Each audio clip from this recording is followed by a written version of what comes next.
Glenn, firstly, welcome back. How excited is everyone to be back in for officially kind of the start of the 19-20 season, I guess? Yeah, I think there's a good buzz around the place. You sort of finished the season on such a high last year, and which is a great way to finish, because then it rolls into your off-season. Everyone's in a good place, and then I think you're back in here now, and you realise actually that's gone now, and there's a lot to look forward to this year. So as much as it was great, all those sort of great feelings from last season, we know that now actually we've got a new job to do, and it's a fresh start. But it's exciting. A lot of new boys in, but not as many in the past, which is good as well.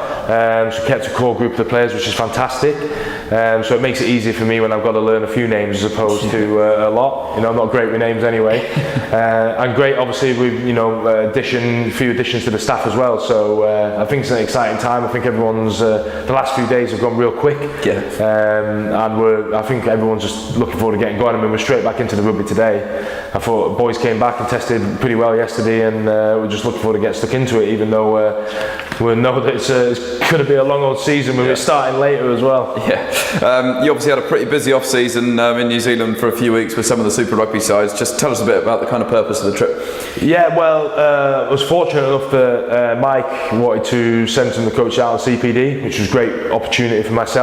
And this was sort of way back in February time, and no better place I think to go than New Zealand, and he was willing to help me out with that and sort of send us over. So luckily, via a few contacts, managed to spend a sort of bit of time at the Hurricanes and the Crusaders.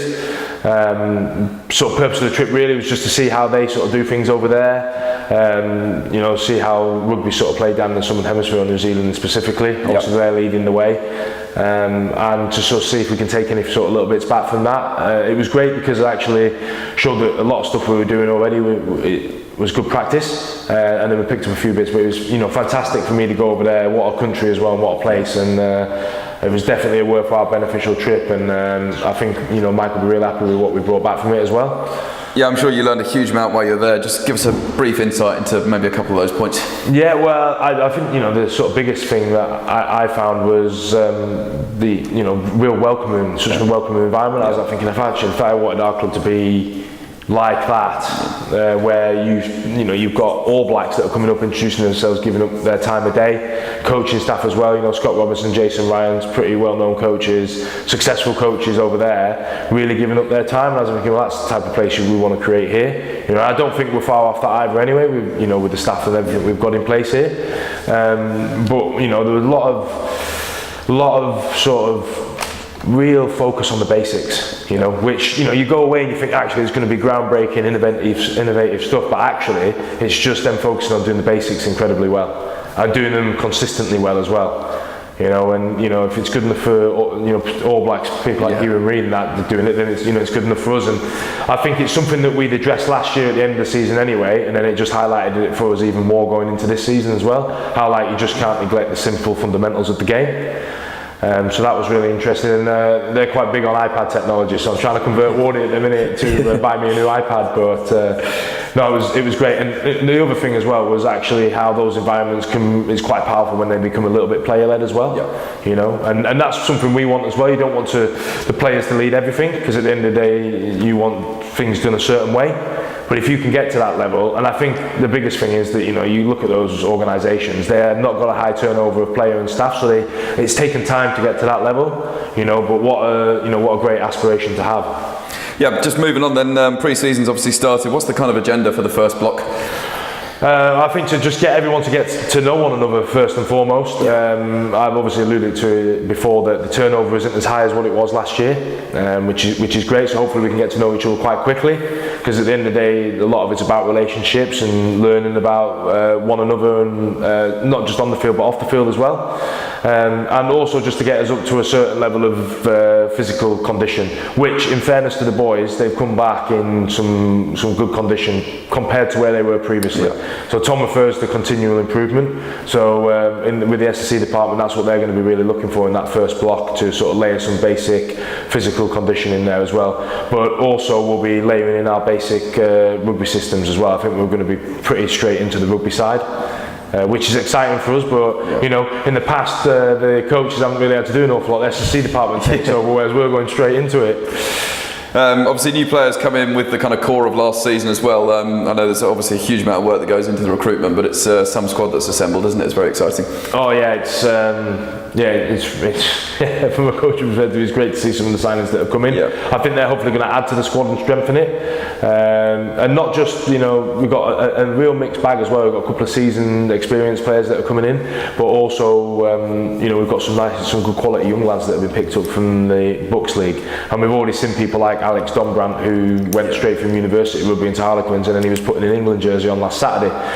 So I think it's a nice blend that have come in, and it's exciting to see some of those youth players that are hopefully going to come through and we can hopefully stay long term, and some of the experienced ones that are going to strengthen and bring their knowledge in as well. So hopefully it can add to what was already a very good squad. And the biggest challenge now is to try and get everyone to gel. Yeah. Obviously a fair while to go until that first game in the Championship, probably looking at the middle of September, I believe. Does that kind of create a challenge, or is that kind of better for a coach as well, that you've got more time with the players? Yeah, well, I think it can be a little bit of both, because it's great that we're going to have that much time with them, but looking at the current fixture list, the way it's unfolded, that it could be potentially when you get to February that there's 12 games or 11 games straight at that time of the season. So meeting as early as we have now, we just got to make sure that the balance is right in terms of we want to spend time and work with them, but we don't want them to be mentally or physically burnt out from that period of the season as well. So there's a fine line with it. I think it's good that we get to know people from the off, have that extra little bit of time, get them to know us, what we're after as a coaching department.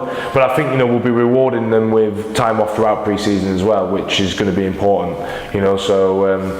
You don't want players, as much as you want to live, sleep and breathe rugby, there's a balance to it as well, isn't there, with time away from the club. So I think we'll get that right. Tom's excellent, our head of performance, and Wardy's aware of it as well. So it's good to have him for a long time, but we just got to be careful that we get the balance right. Yeah, just finally, obviously such a long time. What's the kind of main aim over the pre-season period? Is it to bring everyone together and then just be completely raring to go once those games start? Yeah, I think it's making sure that we're all at a physical level, that we can come, be resilient to what we're going to face in the Championship. It's a tough league. We saw that last year, how physical it can be. So we want to make the players as robust as possible. So that's one of the main challenges. That's what we spoke about as a coaching team, that we want to be able to maintain a certain level of intensity for long periods. I think having a good squad size is going to help with that as well. You've got to use the whole squad. We've already spoken about that it's not going to take 15 players to sort of get to where we want to get to this season. It's going to take a whole squad effort. So it's basically making those players as robust as they can, getting those relationships together that we've spoken about already, different 9 and 10 partnerships, different lock partnerships, centres, and having that time together on field is going to allow that for us, and that's hopefully where we can get to from the end of pre-season. We don't want players to be burnt out, but we want to be fit and ready to go by the end of it.